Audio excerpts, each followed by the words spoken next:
नमस्ते। सोचिए, एक सुबह आप उठें, अपना कार्ड स्वाइप करें और पता चले कि आपका बैंक अकाउंट फ्रीज हो गया है, बिना किसी वार्निंग के। आपके अपने ही पैसों पर रोक लग जाए, तो पसीना छूटना लाजमी है ना? आजकल साइबर क्राइम की वजह से बहुत से लोग अचानक इस खौफनाक स्थिति का सामना कर रहे हैं। आज के इस विश्लेषण में हम इसी उलझन को डिकोड करेंगे और जानेंगे कि ऐसे हालात में आपके कानूनी अधिकार क्या हैं। चलिए शुरू करते हैं।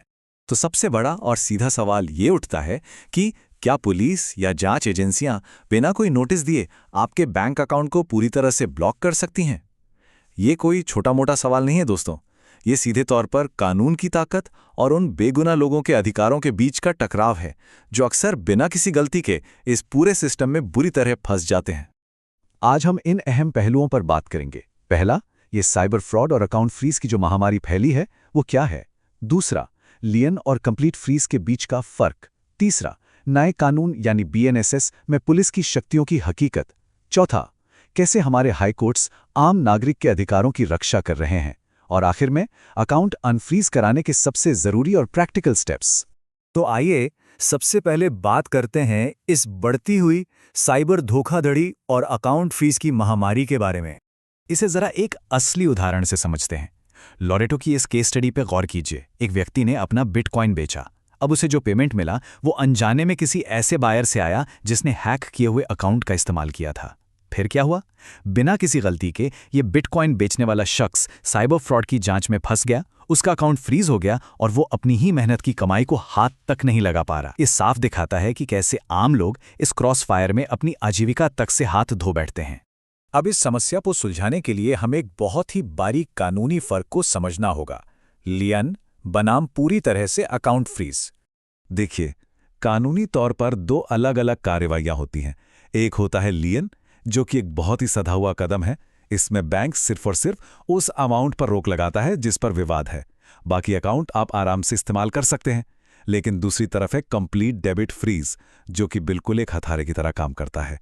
ये आपके पूरे के पूरे खाते को ही ठप कर देता है। आप एक रुपया भी इधर से उधर नहीं कर सकते। और यहीं पर काम आता है प्रिंसिपल ऑफ प्रोपोर्शनैलिटी यानी आनुपातिकता का सिद्धांत। सीधे शब्दों में कहें तो कार्रवाई सिर्फ उतनी ही होनी चाहिए जितना कि जरूरी हो। भारत के संविधान के अनुच्छेद 21 के तहत हमें जो जीवन और आज़ादी का अधिकार मिला है, उसमें हमारी आजीविका कमाने का हक भी शामिल है।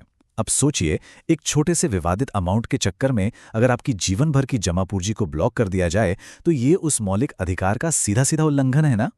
तो चलिए अब आगे बढ़ते हैं और देखते हैं कि नए कानून यानी भारतीय नागरिक सुरक्षा संहिता या बीएनएसएस के तहत पुलिस के पास असल में कितनी पावर है। यहाँ सबसे क्रूशल पॉइंट ये है कि बीएनएसएस की धारा 106 पुलिस को सिर्फ मूर्त या फिजिकल प्रॉपर्टी को जब्त करने का अधिकार देती है ताकि सबूत बचे रहें। लेकिन ध्यान दीजिए, किसी के पूरे बैंक खाते को डेबिट फ्रीज करना इस धारा के दायरे में आता ही नहीं है। अगर किसी खाते को पूरी तरह रोकना है तो इसके लिए धारा 107 के तहत बाकायदा एक मजिस्ट्रेट की न्यायिक निगरानी और उनके औपचारिक आदेश की जरूरत पड़ती है। Citizen financial cyber fraud reporting and management system के दिशा निर्देश भी बिल्कुल यही कहते हैं। बैंक सिर्फ और सिर्फ विवादित रकम पर ही लियन लगा सकते हैं। किसी सक्षम अधिकारी या मजिस्ट्रेट के स्पष्ट आदेश के बिना कोई भी बैंक अपनी मर्जी से आपके पूरे अकाउंट पर डेबिट फ्रीज नहीं लगा सकता। ये बात बिल्कुल साफ है। अब आते हैं इस विश्लेषण के सबसे राहत भरे हिस्से पर कि कैसे हमारे हाईकोर्ट्स आम नागरिकों के अधिकारों को सुरक्षित कर रहे हैं।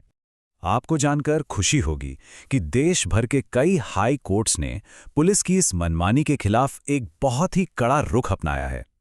राजस्थान हाईकोर्ट ने साफ कह दिया है कि कार्रवाई अनुपातिक होनी चाहिए, यानी सिर्फ आंशिक रोक लगनी चाहिए।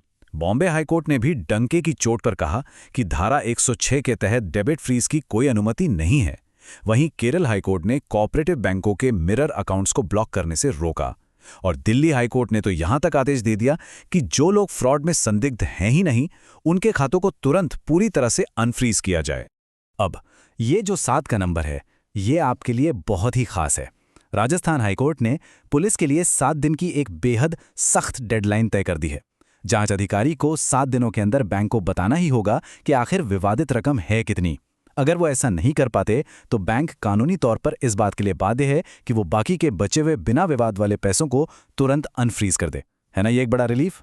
और ये फैसला देखिए कि हमारा संविधान हमारी रक्षा कैसे करता है। केरल हाईकोर्ट ने एक बहुत ही अहम फैसला दिया है। अगर बैंक बिना आपको बताए आपके फ्रीज किए गए पैसे सीधे किसी शिकायतकर्ता के खाते में ट्रांसफर कर देता है तो ये आपके संपत्ति के अधिकार यानी अनुच्छेद 301 का सीधा उल्लंघन माना जाएगा। आखिर हर इंसान को अपना पक्ष रखने का मौका तो मिलना ही चाहिए।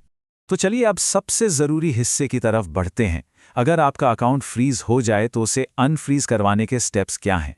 अगर कभी आपका अकाउंट गलत तरीके से फ्रीज हो जाए तो आपको ये स्टेप्स फॉलो करने हैं। पहला कदम, सीधे अपने बैंक जाइए और उनसे लिखित में इसका सटीक कारण मांगिए। दूसरा कदम, अपने केवाईसी और लेन देन के सबूत इकट्ठा कीजिए और साइबर पुलिस में एक एप्लीकेशन फाइल कीजिए। तीसरा कदम, अगर वहां बात ना बने तो सीआरपीसी की धारा 451 या 457 या नए बीएनएसएस के तहत जो भी नियम हैं उनका इस्तेमाल करते हुए सीधे मजिस्ट्रेट के पास पहुंचे। और आखिर में चौथा कदम, अगर फिर भी न्याय न मिले तो आप हाई कोर्ट में रिट याचिका दायर कर सकते हैं। तो दोस्तों, आखिर में एक बहुत ही गंभीर सवाल सोचने के लिए छोड़कर जा रहा हूं। डिजिटल फ्रॉड के खिलाफ हम जो ये जंग लड़ रहे हैं उसमें ये कैसे पक्का किया जाए कि इसका इलाज खुद बीमारी से ज्यादा खतरनाक ना बन जाए। डिजिटल सुरक्षा बेशक बहुत जरूरी है, लेकिन ये आम नागरिकों की आज़ादी और उनके जीवन भर की गाड़ी कमाई की कीमत पर तो बिल्कुल नहीं होनी चाहिए, है ना? आप इस बारे में क्या सोचते हैं? आज के इस विश्लेषण में हमारे साथ जुड़ने के लिए बहुत बहुत शुक्रिया।